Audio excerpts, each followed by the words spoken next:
Hello friends, வணக்கம் and welcome to M E spicy Tamil kitchen. இன்றைக்கி நம்மளோட சேனலில் செம்ம டேஸ்டியாக கல்யாண வீட்டு வத்த குழம்பு பண்ண போகிறோங்க.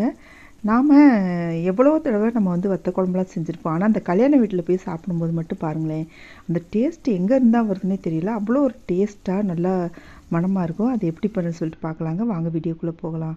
அதுக்கு முன்னாடி ஒரு சின்ன விஷயங்க. இந்த வீடியோவுக்கு நீங்கள் பண்ணக்கூடிய ஒவ்வொரு லைக் தான் எனக்கு பண்ணக்கூடிய ஒரே ஆதரவு, சப்போர்ட். ஸோ இந்த வீடியோ பிடிச்சிருச்சுன்னா லைக் பண்ணி சப்ஸ்கிரைப் பண்ணிக்கோங்க. இந்த வத்த குழம்புக்கு நம்ம எல்லா வகையான வத்தலும் எடுத்துக்கலாங்க. எந்த வத்தல் நம்ம வீட்டில் இருக்கோ அந்த வத்தல் எடுத்துக்கலாங்க. இப்போ நல்லெண்ணெய் சேர்த்துக்கிறேங்க. இந்த வத்த குழம்புக்கு முடிஞ்ச வரைக்கும் நல்லெண்ணெய் இருந்தால் சேருங்க. அப்படி இல்லை அப்படின்னு சொன்னால் நார்மல் சமையல் எண்ணெய் இருந்துச்சு அப்படின்னு சொன்னால் சேர்த்துக்கலாங்க. இப்போ ஒரு எலுமிச்சை அளவு சைஸ் அளவுக்கு எலுமிச்சம்பழம் இருக்கு இல்லையா, அந்த சைஸ் அளவுக்கு புளி எடுத்துருக்கேங்க. இந்த புளியை ஊற வச்சுட்டு நம்ம கரைச்சி தனியாக எடுத்து வச்சுக்கலாம். இந்த அளவுக்கு புளி எடுத்து ஊற வச்சு கரைச்சி வச்சுருக்கேங்க. இப்போ மாவத்தல் இந்த வத்தல் தான் போடணும்லாம் இல்லைங்க. இந்த கல்யாண வீட்டு வத்த குழம்புக்கு எல்லா வகையான வத்தலுமே போடலாம். வீட்டில் எந்த வத்தல் இருக்கோ அது போடலாம். இப்போ இதை சுடுதண்ணில் நல்லா கழுவிட்டு சுடுதண்ணில் ஊற வச்சிடணுங்க. அடுத்து பார்த்தோன்னு சொன்னால் மிதுக்கு வத்தல், சுண்ட வத்தல் போட போகிறேங்க. வீட்டில் இந்த வத்தல்லாம் இருந்துச்சு, அதனால் இதெல்லாம் போட போகிறேன். இப்போ பூண்டு பற்கள் கொஞ்சம் உரிச்சு வச்சுருக்கேங்க. ஒரு மிளகாய் வத்தல் தாளிக்கிறதுக்கு. கருவேப்பிலை எங்கள் வீட்டில் கொஞ்சம் தாங்க இருந்துச்சு, அதனால் நான் கொஞ்சமாக எடுத்து வச்சுருக்கேன். கருவேப்பிலை நிறைய போட்டோம் அப்படின்னு சொன்னால் நல்லா வாசனையாக டேஸ்ட்டாக இருக்கும். இப்போ கடுகு சேர்த்துக்கலாங்க. எண்ணெய் காஞ்சு வந்த பின்னாடி இந்த கடுகு நல்லா பொரிஞ்சு வரும்போது உளுந்தம்பருப்பு சேர்த்துக்கலாம். இப்போ கொஞ்சமாக வெந்தயம் சேர்த்துக்கலாம். இதுவுமே நல்லா செவந்து வரட்டுங்க. இப்போ அந்த ஒரு மிளகாய் வத்தல் எடுத்து வச்சோம் இல்லையா, அதையும் இதோட சேர்த்துக்கலாம். அது நல்லா செவந்து வந்துருச்சுங்க.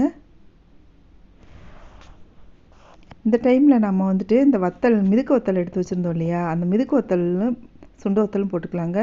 இந்த மிதுக்கு வத்தல் கொஞ்சம் வதங்கின பின்னாடி இந்த சுண்ட வத்தலும் போட்டாச்சு. இது ரெண்டுமே நல்லா செவந்து வந்துருச்சு பாருங்கள். இப்போ பூண்டு பற்கள் சேர்த்துக்கலாம். பூண்டு பற்கள் எப்போவுமே நல்லா வதங்கிடணுங்க.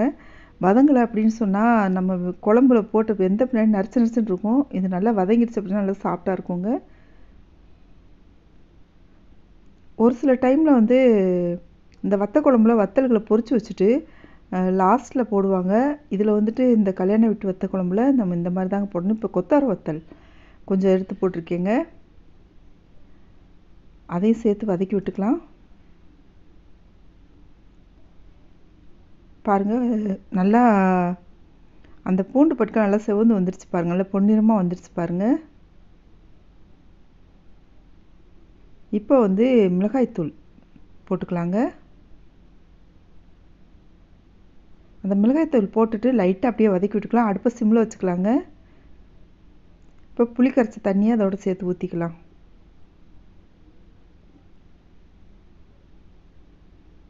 இப்போ இந்த மாவத்தல் ஊற வச்சுருந்தோம் இல்லையா, அந்த தண்ணியோடய நம்ம கழுவிட்டு தான் ஊற வச்சுருந்தோம். அந்த தண்ணியோடு சேர்த்து ஊற்றிக்கலாம்.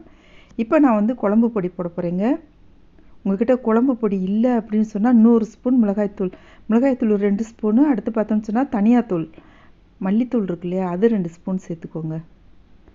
குழம்பு மிளகாய்த்தூள் இல்லை அப்படின்னு சொன்னால் நான் இப்போ குழம்பு மிளகாய்த்தூள் இருக்கிறதுனால 1 ஸ்பூன் குழம்பு மிளகாய்த்தூளும் 1 ஸ்பூன் நம்ம தனி மிளகாய்த்தூளும் சேர்த்துருக்கேன். அப்படி இல்லைன்னு சொன்னால் 2 ஸ்பூன் தனி மிளகாய்த்தூள், 2 ஸ்பூன் மல்லித்தூள், குழம்பு மிளகாய்த்தூள் இல்லைன்னா. இப்போ உப்பு சேர்த்தாச்சுங்க. இப்போ கொஞ்சமாக கருவேப்பிலை சேர்த்துக்கலாம். குழம்பு நல்லா கொதித்து வருது பாருங்கள். இந்த குழம்பு கொதித்த பின்னாடி சிம்லேயே வச்சிடணுங்க. இது ஹை ஃப்ளேமில் வைக்கக்கூடாது. இது எதுவுமே அரைச்சி ஊற்ற போகிறது இல்லைங்க இந்த குழம்புக்கு. இவ்வளோ தாங்க, செம்ம டேஸ்டியாக வத்த குழம்பு ரெடி ஆயிடுச்சு. இதில் லாஸ்ட்டில் கொஞ்சம் சின்ன வெங்காயமோ அப்படி இல்லை பெரிய வெங்காயமோ பொடியை கட் பண்ணிவிட்டு இதோடு சேர்த்துக்கலாம். கருவேப்பிலை கிள்ளி போடணுங்க. லாஸ்ட்டில் கொஞ்சம் நல்லெண்ணெய் இருந்தால் ஊற்றிக்கலாம். அப்படி இல்லைன்னு சொன்னால் ஆல்ரெடி நம்ம நல்லெண்ணெயில் தான் குழம்பு வச்சுருக்கோம் அப்படின்னு சொன்னால் அப்படியே விட்டுறலாங்க.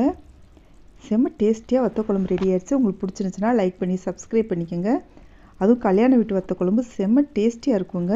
தேங்க்ஸ்.